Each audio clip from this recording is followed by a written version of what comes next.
Hello everyone and welcome back to my channel. Welcome to my tutorial on how to paint / customize DINO masks.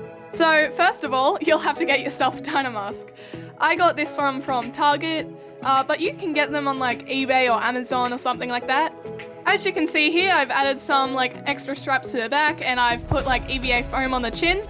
You don't have to do this is completely optional, but if you would like to do it, I recommend Nefertiti's video. I'll link it in the description.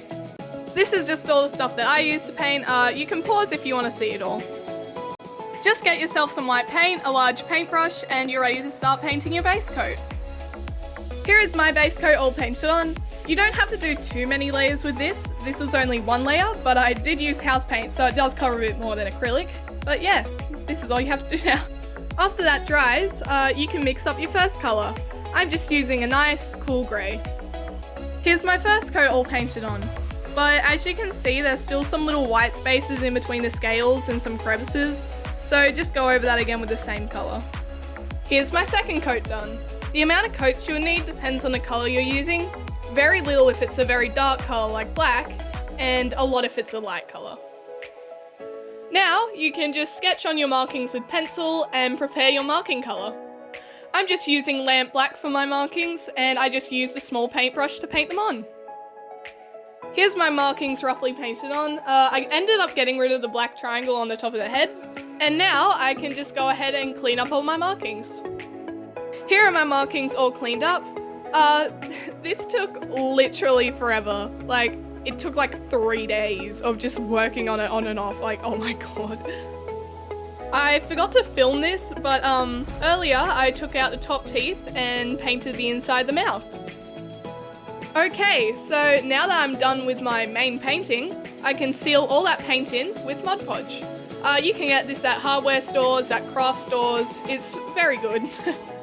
Here is my mask fully sealed. I've covered it in a thick layer of ModPodge, and now I'm just gotta wait for that to dry. And also I have the mouth open here so that it doesn't glue together. Okay, now it is time to put in the eyes. Take a little screwdriver and unscrew all of the screws in the silicone part of the mask.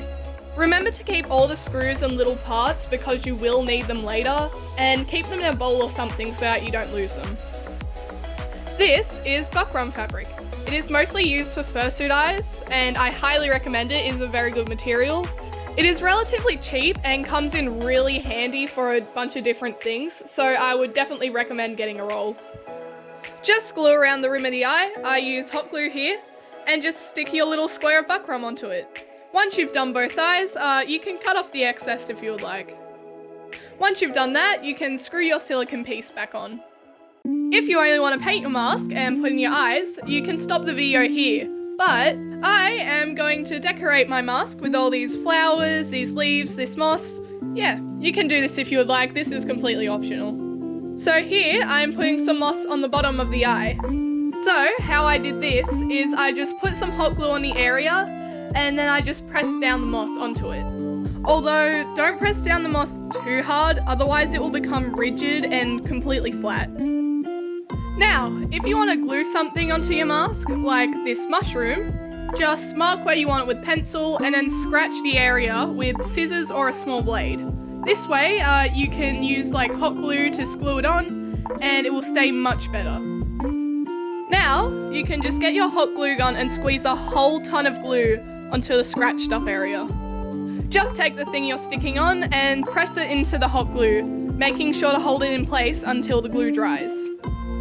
Now, you can just do some little finishing touches to your mask. I'm just adding in all these flowers and foliage. Yeah, it's gotta... I'm just trying to make it look nice, basically.